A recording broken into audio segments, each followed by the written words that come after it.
Hello students, welcome back to our channel Manavanasiriyar. இந்த இடத்துல நம்ம என்னோட பார்க்க போகிறோம்னு பார்த்தீங்கன்னா, தமிழகத்தில் 12ஆம் வகுப்பு மாணவர்களுக்கான பொதுத் தேர்வுகள் மார்ச் ஏப்ரல் 2024க்கான டைம் டேபிள் கொடுத்துட்டாங்க. ஸோ நிறைய பேர் வந்து பார்த்தீங்கன்னா பயோசுவாலஜிக்கான பேப்பர் ப்ரெசன்டேஷன் வீடியோ வந்து பார்த்தீங்கன்னா கேட்டிருந்தீங்க.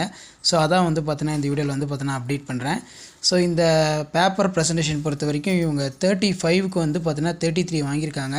ஸோ இவங்க எப்படி ப்ரெசன்டேஷன் பண்ணியிருக்காங்கன்னு சொல்லி ஒன் பை ஒன்னாக பாருங்கள். ஸோ ஃபஸ்ட்டு வந்து பார்த்திங்கன்னா பார்ட் 1ல் செக்ஷன் 1 இது பார்ட் 2 பயோ பாட்னி வரும். இது பயோசுவாலஜி பார்ட் 2ல் செக்ஷன் 1ல் இதில் பார்த்திங்கன்னா 8 1 மார்க்கும் கரெக்டாக ரைட்டு வாங்கியிருக்காங்க. இதில் பார்த்திங்கன்னா மெயினாக நமக்கு கொஸ்டின் நம்பர் வெளில போட்டிருக்காங்க, வெளில ஆப்ஷன் போட்டு கரெக்டாக நீட்டாக எழுதியிருக்காங்க. அடுத்து பார்த்தீங்கன்னா இந்த கொஸ்டின் ரொம்ப ரொம்ப இம்பார்ட்டன்ட், அடிக்கடி கேட்கக்கூடியது. பார்த்தனோஜெனிசிஸ்னால் என்ன? Development of an egg individual without fertilisation are called parthenogenesis. Example வந்து பார்த்தீங்கன்னா ஹனி பீன் வந்து பார்த்தீங்கன்னா கொடுத்துருக்காங்க. ஸோ இது எல்லாமே வந்து பார்த்தீங்கன்னா உங்களுக்கு ஒரு ஐடியா தான் எப்படி பப்ளிக் எக்ஸாம் பேப்பர் ப்ரெசன்டேஷன் பண்ணணும் அப்படின்னு. ஸோ இதில் வந்து பார்த்திங்கன்னா நமக்கு அதோட type natural parthenogenesis, artificial parthenogenesis. அடுத்து கேமிட்டோஜெனிசிஸ்னால் என்ன? Gametogenesis are formed by the gametes. Example for syngamy are sex determined by the gametes. Meiosis are formed gamete. இது வந்து பார்த்திங்கன்னா தப்பாக எழுதியிருக்காங்க, ஒரு மார்க் வந்து குறைச்சிருக்காங்க. அதே மாதிரி வந்து பார்த்திங்கன்னா அந்த வாடகத்தாய் எழுதி இம்பார்ட்டன்ட் கீ பாயிண்ட் பண்ணியிருக்காங்க. அதே மாதிரி application of karyotyping. It is a help of gender identification. It is used to detect the. அதுக்கு கீழே வந்து பார்த்திங்கன்னா டெலிக்ஷன், டூப்ளிகேஷன், டிரான்ஸ்கிரிப்ஷன் இந்த மாதிரி அழகாக எழுதியிருக்காங்க. இது 3 மார்க் கொடுத்துருக்காங்க. இதில் வந்து பார்த்திங்கன்னா 6 மார்க் வாங்கியிருக்காங்க. அதே மாதிரி இங்கே கொஞ்சம் எழுதியிருக்காங்க. Genetic are used to chromosome aneuploidy genetic disease are is human being for. அதே மாதிரி இந்த டயக்ராம் இம்பார்ட்டன்ட். ஸ்பெர்மோட டயக்ராம் அடிக்கடி கேட்பாங்க. பார்த்திங்கன்னா acrosome, nucleus, neck, microsome, tail, middle piece, head. So அந்த டயக்ராம் ரொம்ப ரொம்ப இம்பார்ட்டன்ட். பியூர் சயின்ஸும் நல்லா பார்த்துக்கோங்க, பயாலஜியும் பார்த்துக்கோங்க, அடிக்கடி வந்து பார்த்தோன்னா கேட்கக்கூடியது.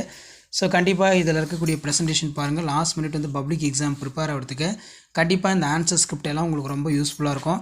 ஸோ மறக்காமல் வீடியோ மட்டும் ஃப்ரெண்ட்ஸுக்கு ஷேர் பண்ணிடுங்க, சேனலை சப்ஸ்கிரைப் பண்ணிடுங்க. ஸோ டிஃபரன்ஸ் வீட்லாம் பொறுத்த வரைக்கும் இந்த மாதிரி எழுதிட்டு கீ பாயிண்ட்டை வந்து அண்டர்லைன் பண்ணுங்கள்.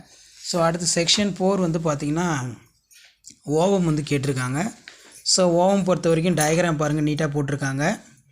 ஸோ அதுக்கு கீழே வந்து பார்த்தீங்கன்னா இம்பார்ட்டன்ட் பாயிண்ட்ஸ்லாம் எழுதியிருக்காங்க. பார்த்திங்கன்னா 1 2 3 4 5 டயக்ராம் போட்டு நீட்டாக 5 பாயிண்ட்ஸ் எழுதியிருக்காங்க. 5 மார்க் ஃபுல்லாக டிக் பண்ணியிருக்காங்க. அதே மாதிரி பார்த்திங்கன்னா இதில் மெத்தட்ஸ் ஆஃப் பர்த் கண்ட்ரோல் கொடுத்துருக்காங்க. ஸோ இதுவுமே வந்து பார்த்திங்கன்னா கரெக்டாக அழகாக நீட்டாக எழுதியிருக்காங்க. இந்த இம்பார்ட்டன்ட் கீ பாயிண்ட்லாம் கொஞ்சம் நல்லா அண்டர்லைன் பண்ணிக்கோங்க. பப்ளிக் எக்ஸாமினேஷனில் மெயினாக வந்து பார்த்திங்கன்னா கீ பாயிண்ட் வச்சு தான் பேப்பர் ரிலேஷன் எல்லாமே நடக்கும். ஸோ கண்டிப்பாக இந்த வீடியோ உங்களுக்கு இன்ஃபர்மேட்டிவாக இருந்துச்சுன்னா உங்கள் ஃப்ரெண்ட்ஸ் எல்லாத்துக்குமே ஷேர் பண்ணுங்கள், அவங்களுக்கும் ரொம்ப யூஸ்ஃபுல்லாக இருக்கும். ஸோ இதில் வந்து பார்த்திங்கன்னா கம்பல்சரி அதே மாதிரி எக்ஸ்ட்ரா கொஷின் எழுதியிருக்காங்க. அதனால் வந்து பார்த்திங்கன்னா அடித்து விட்டாங்க, அவ்வளோதான். மற்றபடி வந்து பார்த்தீங்கன்னா அழகாக நீட்டாக வந்து ப்ரெசன்டேஷன் பண்ணியிருக்காங்க.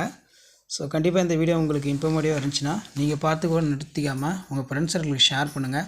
அப்போ தான் அடுத்தடுத்த வீடியோ அப்லோட் பண்ணுறதுக்கு எங்கள் டீமுக்கு ஒரு மோட்டிவேஷனாக இருக்கும். இப்படி தான் பேப்பர் வேல்யூஷன் இருக்கும், இப்படி தான் வந்து பார்த்தோன்னா கரெக்ஷன் பண்ணுவாங்க. ஸோ மறக்காத வீடியோ ஃப்ரெண்ட்ஸுக்கு ஷேர் பண்ணுங்கள். நம்ம டெலகிராம் வாட்ஸ்அப் சேனலில் ஜாயின் பண்ணுங்கள். கீழே டிஸ்கிரிப்ஷன் லிங்க் இருக்குது. தேங்க்யூ.